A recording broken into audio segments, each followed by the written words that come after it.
In the previous lecture, we have discussed the classical theory of ferromagnetism.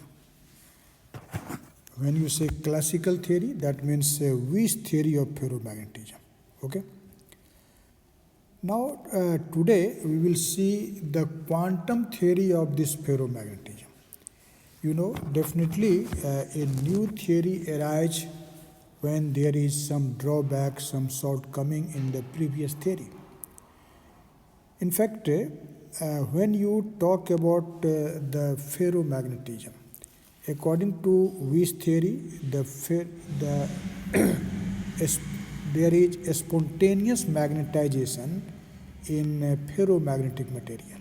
When you say spontaneous magnetization, what does it mean? It means once a material is magnetized and you remove the magnetizing field, the magnetization does not vanish.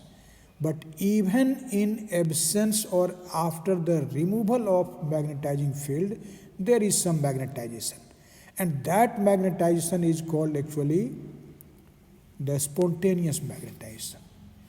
Actually, Weiss have explained this spontaneous magnetization by considering an internal field, that in case of ferromagnetic material, when it is placed in an external magnetic field, an internal field which is also called Weiss field is produced. And that Weiss field is actually a very strong field, very strong. In fact, it is found that the Weiss field is of the strength of the Weiss field is of the order of 10 to the power 7 Gauss. Okay, 10 to the power 7. But if one want to explain this larger or this stronger value of the Weiss field, then Weiss theory is unable to or insufficient to explain this much strength of the Weiss field. Because according to Weiss theory, the Weiss field is due to the dipolar interaction. But it is found that if you consider the dipole interaction only, then the strength of Weiss field should be of the order of 10 to the power 3 Gauss, not 10 to the power 7 Gauss. Okay? So you can say that this Weiss theory is not sufficient, or you can say it is insufficient to explain this stronger value of the Weiss field. But Weiss field must be stronger for spontaneous magnetization. So this was the main drawback of the Weiss theory, that it is unable to explain the very strong strength of the Weiss field. In fact, it is quantum mechanics which provides a logical explanation of this very strong interaction, which is actually responsible for the ferromagnetism. And in this lecture, our aim is to discuss the quantum theory of ferromagnetism. But what we have learned or what we have explained in this today's video, that is also not a sufficient theory for explaining the very strong value of Weiss field. Actually, this stronger value of Weiss field is successfully explained by Heisenberg exchange theory. In fact, Heisenberg argued that a non-magnetic interaction, which is called exchange interaction, this is the cause of such a large value of Weiss molecular field. Okay? But to some extent, we will be able to explain this large value of molecular field by this quantum theory, which we are going to discuss in this present lecture. Okay? But after this lecture, we will discuss in very detail the explanation of the a stronger value or the large value of Weiss field by Heisenberg exchange theory. Okay, that will be our that will be the subject matter of our next video.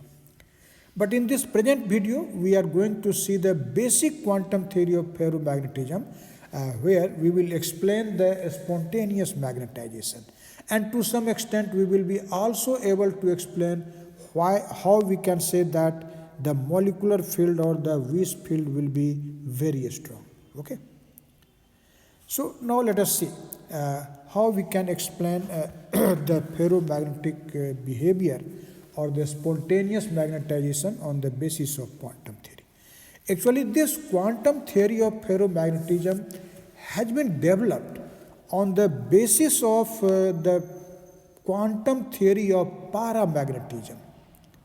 So the basic equation for magnetization is same as that for the paramagnetism. So we will start with the equation which we have learnt in the lecture on quantum theory of paramagnetism, and then we will introduce what will be the difference when we talk about ferromagnetism instead of paramagnetism in that result.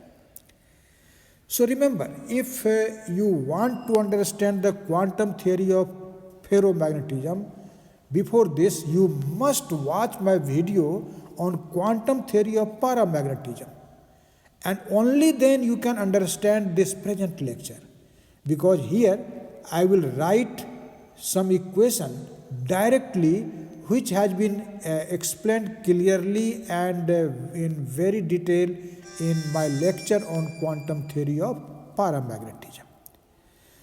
So if you have watched my video on quantum theory of paramagnetism, then remember that we have considered there a paramagnetic gas, but you know ferromagnetic materials are not gas, these are solids. So here we will consider a ferromagnetic material in the solid form, in crystalline solid like cobalt, nickel, iron, etc. And we consider that this N represents the number of atoms in unit volume of the specimen. Okay? And this J is the total angular quantum number. When you say total angular momentum quantum number, that means this J is equal to L plus minus S. Okay?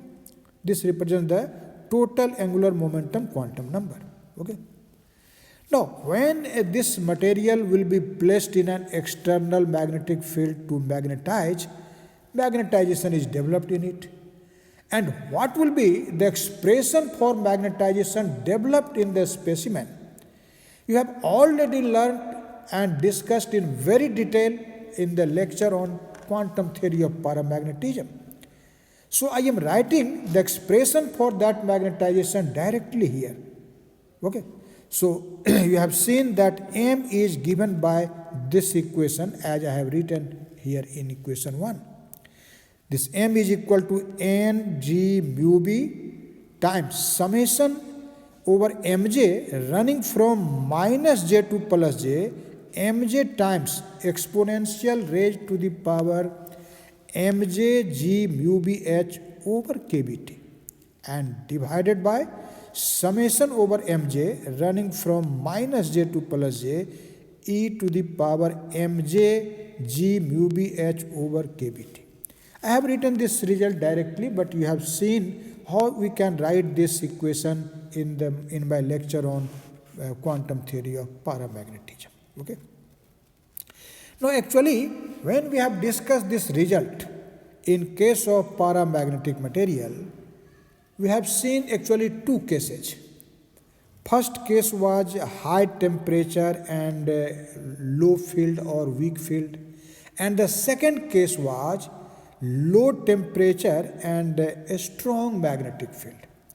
Actually here we will simplify this equation 1, or we will see the simplification or the simplification of this equation 1 under the condition of low temperature and a strong magnetic field. So when the condition of a small temperature and high magnetic field is applied on this equation 1, what result we obtained? You have seen already in my lecture on quantum theory of paramagnetism. So that result I have written here directly.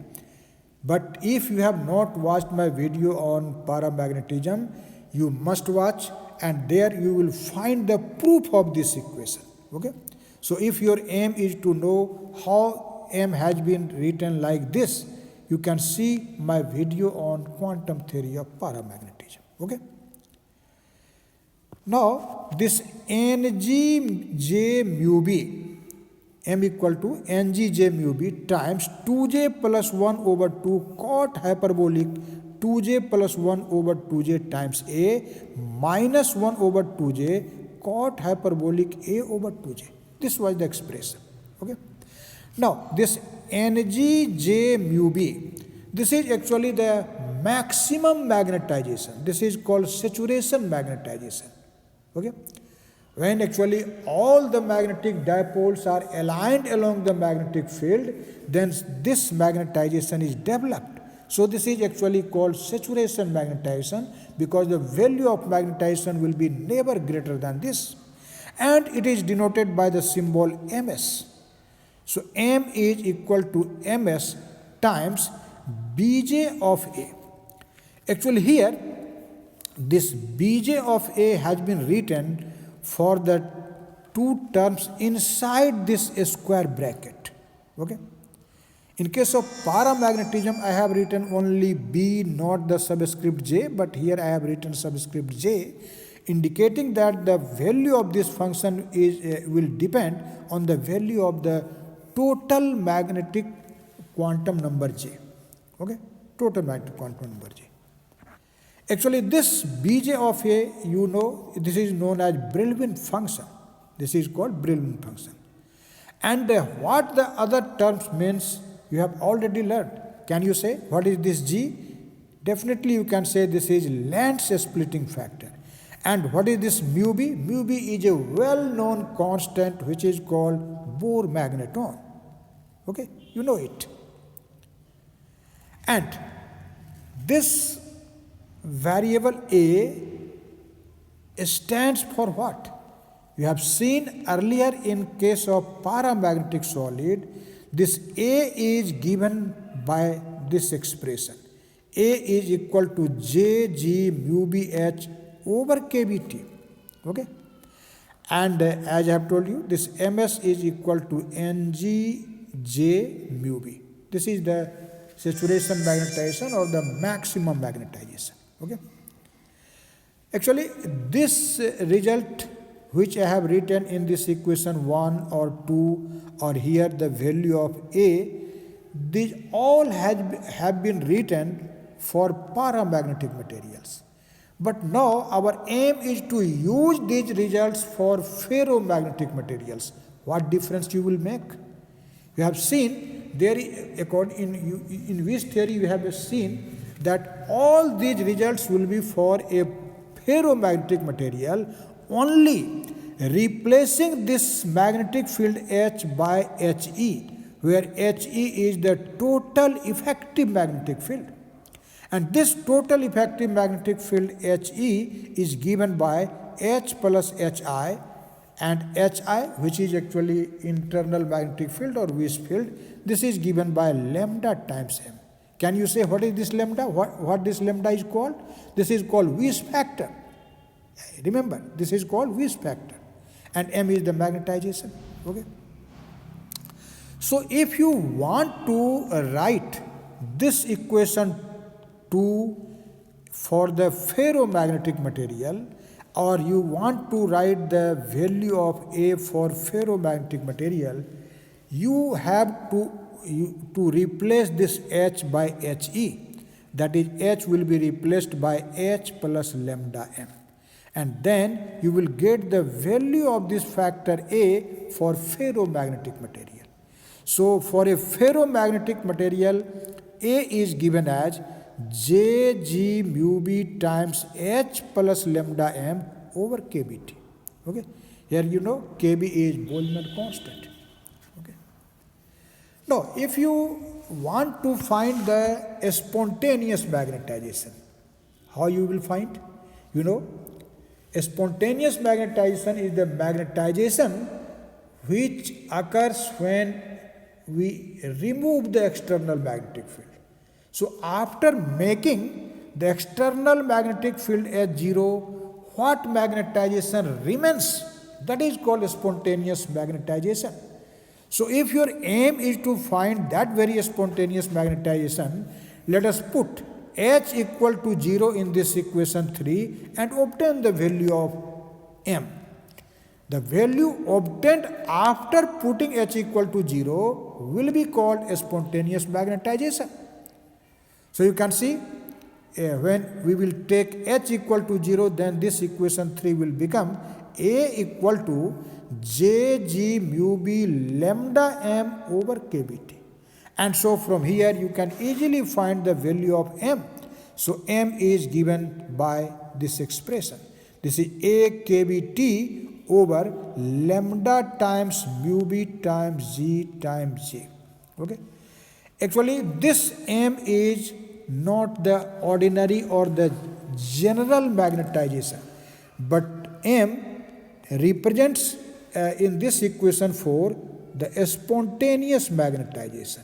Okay, this is a spontaneous magnetization because you have obtained this value of m when you have taken the external magnetic field equal to 0. Magnetization. Okay, this is a spontaneous magnetization. Okay. Now we have obtained the value of a spontaneous magnetization in this equation 4, and you already know the value of saturation magnetization Ms here. So if you want to find the value of M over Ms, because we have discussed already Weiss theory previously, and you have seen that when a spontaneous magnetization will occur and when it will not occur, that is decided by this ratio M over Ms. So let us now try to find the value of M over Ms. Remember, in this equation, this M in numerator is not the value of magnetization in general. It is the spontaneous magnetization defined in this equation 4. Okay? And Ms is equal to this much. So M over Ms, this will be equal to A kBt over lambda mu b g j times 1 over n g mu b j. Okay? And therefore, after simplification, you can see M over Ms.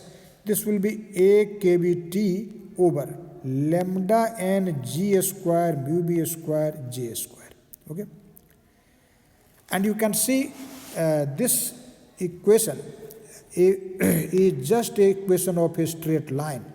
Here, this is just in the form y equal to mx. Okay, a straight line passing through the origin.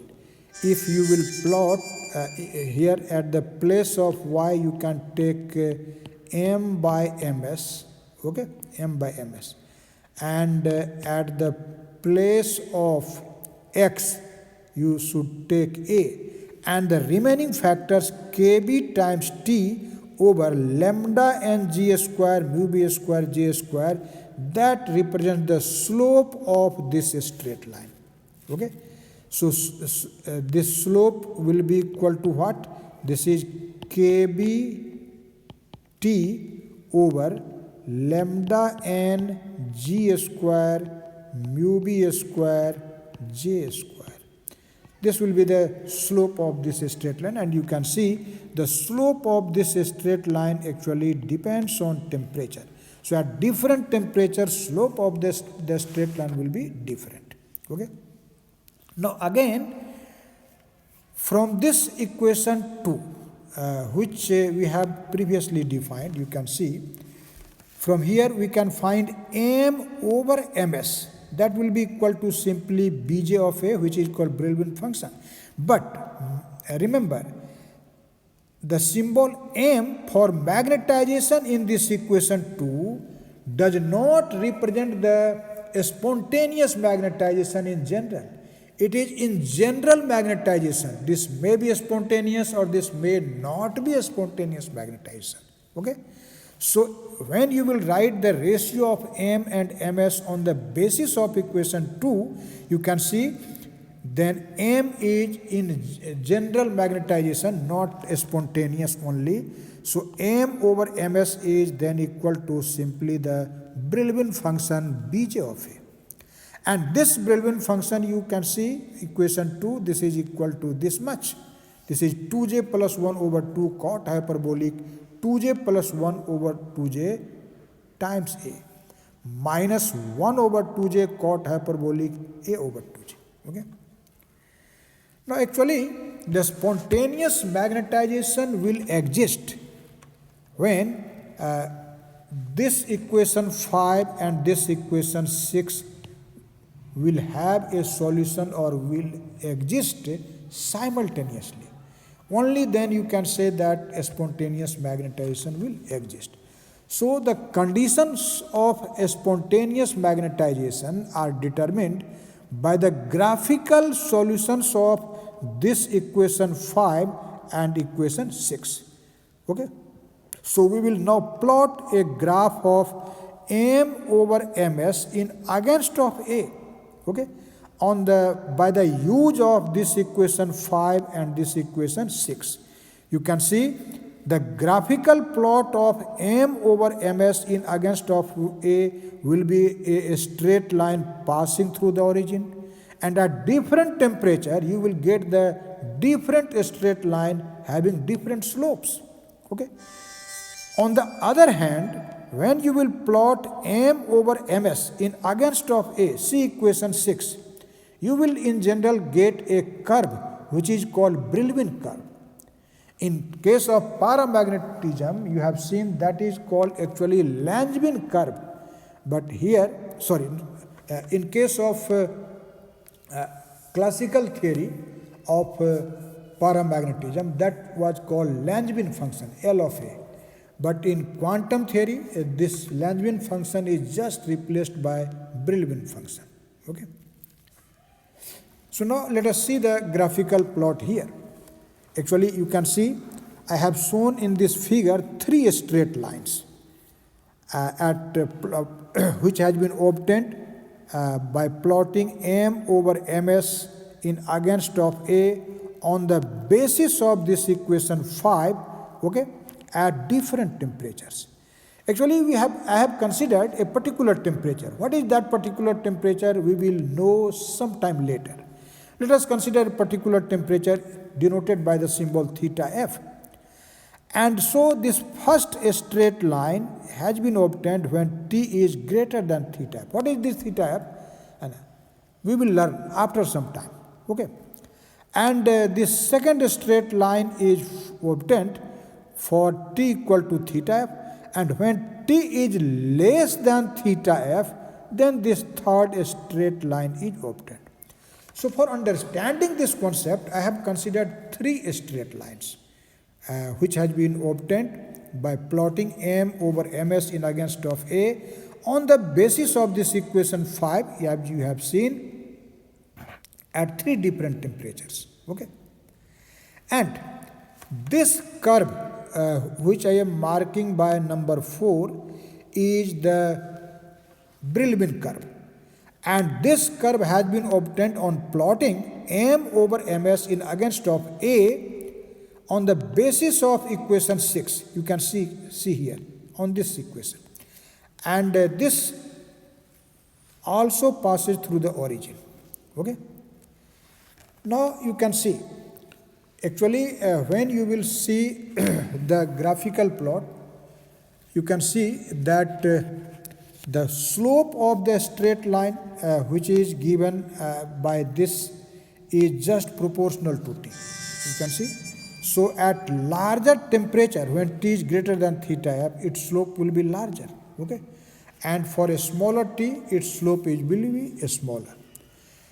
As it is obvious from this figure that a straight line for which theta is less than theta f, mark this third straight line. This intersects the curve at this point, you can see, at this, let us say this point is P. So the Brillouin curve, which has been obtained after by the plot of equation 6, that is intersected by the straight line which has been obtained at temperature T, which is less than theta f. Okay? So this point of intersection is at non-zero point. It means here m over ms is not zero. Okay? Therefore, for temperatures less than Curie temperature, actually this theta f is Curie temperature, we will see later on. When the temperature is less than Curie temperature, okay, then the spontaneous magnetization results. Actually, you can see that this point of intersection at non-zero point means that there is some value of m over ms. It is not zero, although external field is zero, but m over ms is not equal to zero. Okay, and therefore, for temperature less than Curie temperature, you can say that a spontaneous magnetization is resulted. Okay. Now, let us see the second straight line marked by this 2, which has been obtained at temperature T equal to theta f. Actually, T equal to theta f represents the tangent to the curve at the origin. You can see this is your curve, and this second straight line is just the tangent to this curve at the origin. Okay, just a tangent. And at the origin, you can see m over ms will be equal to what? That will be equal to 0 at the origin. Okay? So you can say that there cannot be any possibility of a spontaneous magnetization at for T equal to theta f. When T is equal to theta f, there is no possibility of a spontaneous magnetization, because you can see that m over ms is equal to 0 at this origin. Okay? Thus, this theta f is the critical temperature, and it is known as the ferromagnetic Curie temperature. Okay? And beyond this, a spontaneous magnetization vanishes. Okay? Now let us see this first straight line which has been obtained for a temperature T greater than theta f. So, and you can see when we take the straight line obtained at temperature T greater than this Curie temperature, this straight line does not intersect the straight line. The Brillouin curve. Okay. So for T greater than theta f, there is no intersection of the straight line and the curve. Okay, and therefore you can say that no spontaneous magnetization will arise.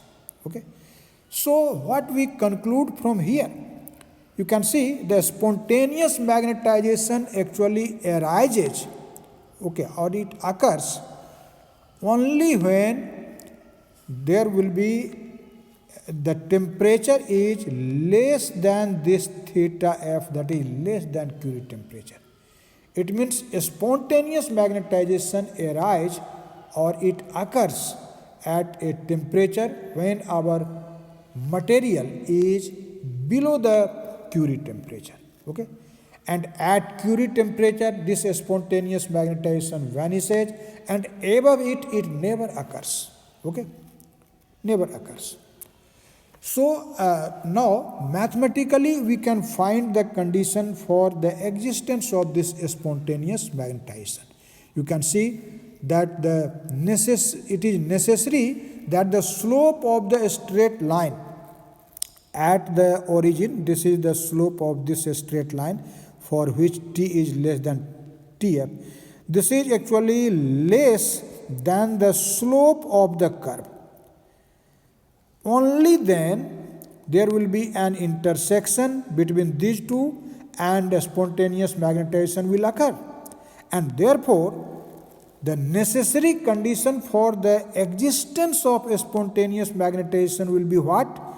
The necessary condition will be the slope of the straight line at the straight line must be less than the slope of the curve at the origin.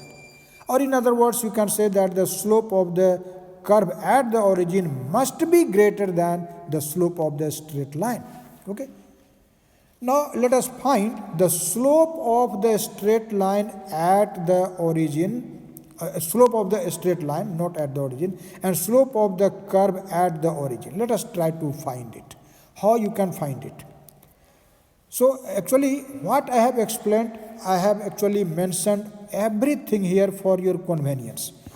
You can pause the video, note down these things in your notebook, and that will be a complete answer when the question will be asked that discuss the quantum theory of ferromagnetism in your examination. Okay. So each and every aspect which I have explained have been written in clearly here, and so I will advise you to note these things in your notebook, because if you will not note down these things, after some time, after watching the video, after few days or few months, you will actually forget. But when these will be written by you, that will be your thing, and that will be always in your mind. Okay, thank you. Now let us see. I was telling that for intersection of the line t less than theta f, for which a spontaneous magnetization occurs with the curve, it is necessary that the slope of the straight line must be less, mark it, must be less than that of the curve at the origin. I had shown in that figure. And for this, applying this condition, you have to find the slope of the straight line and you have to find the slope of the curve. Now for finding the slope of the curve at the straight line, let us see, if you talk about the origin, near the origin you can see the figure, the value of A is 0 at the origin. Okay. And so you can say if you talk about near the origin, it means you cannot strictly take A equal to 0, but you can say that A is tending towards 0. And if A is tending towards 0, that is also stated like A is much smaller than 1. Both are same condition. Actually, when this limiting condition will be applied on the value of this Brillouin function, then what is the value of Brillouin function? You can see. So limit A tends to 0, Bj of A is equal to limit A tends to 0, this much. This is the expression for Brillouin function. And I have actually not done the algebra here, you can do it. You can expand this cot hyperbolic functions, and then after that you use this limiting condition.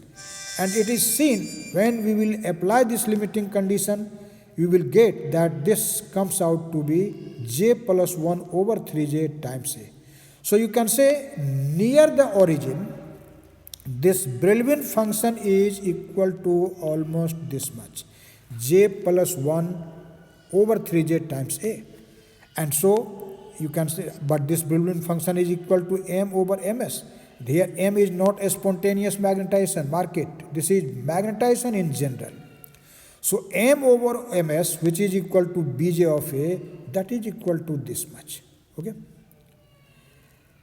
Now slope of the straight line at t less than theta f, and that was given by this equation 5. You can see I have written earlier, this is equal to this much. Okay, I have already written it here. Sorry, this is the slope I have written. Okay, sorry, this will be just okay. Let us see.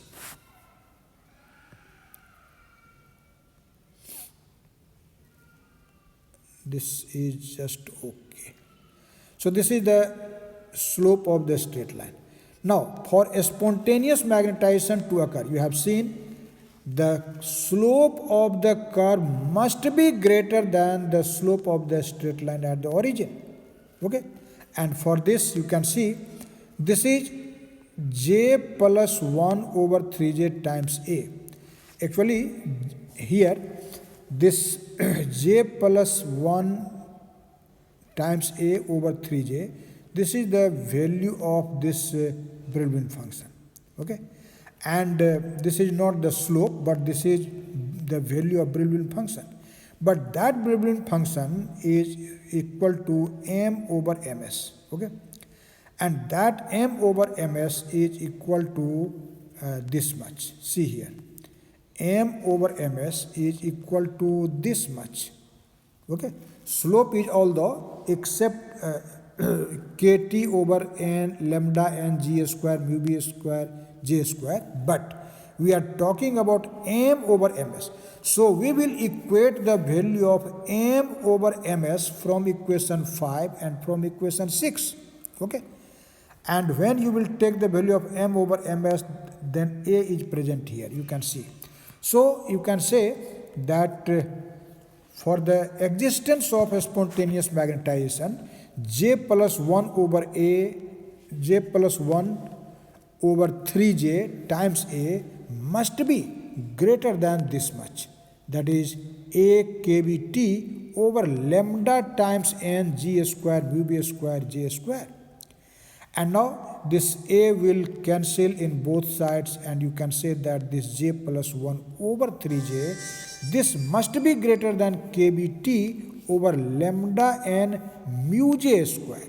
Actually here I have written this mu j square instead of this g square mu b square j square, or you can say that this mu j is simply equal to g mu bj. What is this mu j? Actually this mu j is simply the total magnetic moment per atom, total magnetic moment. Okay, actually this is the condition for existence of a spontaneous magnetization.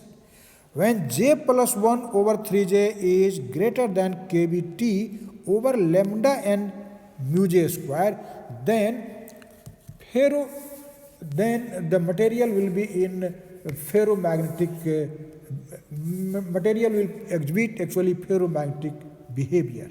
Okay, because in this condition a spontaneous magnetization exists.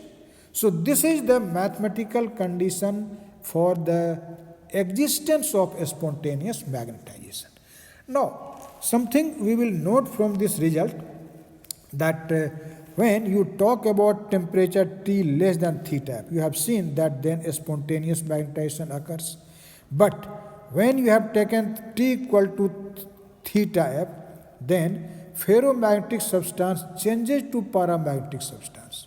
Okay, this is the critical temperature. Okay, and thus above Curie point the substance will behave as paramagnetic material, not ferromagnetic material. So below Curie temperature a ferromagnetic material behaves as a ferromagnetic material, but above Curie temperature a ferromagnetic material behaves as a paramagnetic material. Okay, so from this idea we can obtain the value of the Curie temperature. Actually this theta f which I have written in above calculation, that is nothing, that is simply the Curie temperature. Okay, and if you want to find the Curie temperature, you have to equate these two terms, this equal to this, and instead of T then you will write theta f. So at Curie temperature theta f, we can say that J plus 1 over 3J is almost equal to Kb times theta f over lambda and mu J square. Okay? And so from here, theta f is almost equal to J plus 1 over 3J times lambda and mu J square over Kb. Okay? And it is evident from this result that this Curie temperature is proportional to lambda. What is this lambda? You know, this is Weiss factor. Okay. Now, actually, for the ferromagnetic materials like iron, cobalt, and nickel, the value of this Curie temperature is quite large. And you can see if theta f is quite large, definitely this lambda will be also very large. It means Weiss factor is very large for these crystalline solids. But you know, the Weiss field Hi is equal to lambda m, and lambda is very large. So definitely this Weiss field will have a very large value. So to some extent, by this quantum theory, you can say that the Weiss field or the internal field developed in a ferromagnetic material is actually very strong. Okay? So this is all about the quantum theory of ferromagnetic material, and as I have told you that in next lecture we will see a very important concept which will be actually very useful for your different examination purpose, and that is actually the Heisenberg interpretation of Weiss field. Okay? Or you can also say that this is Heisenberg theory of ferromagnetism, Heisenberg exchange theory of ferromagnetism. Okay? Thank you very much.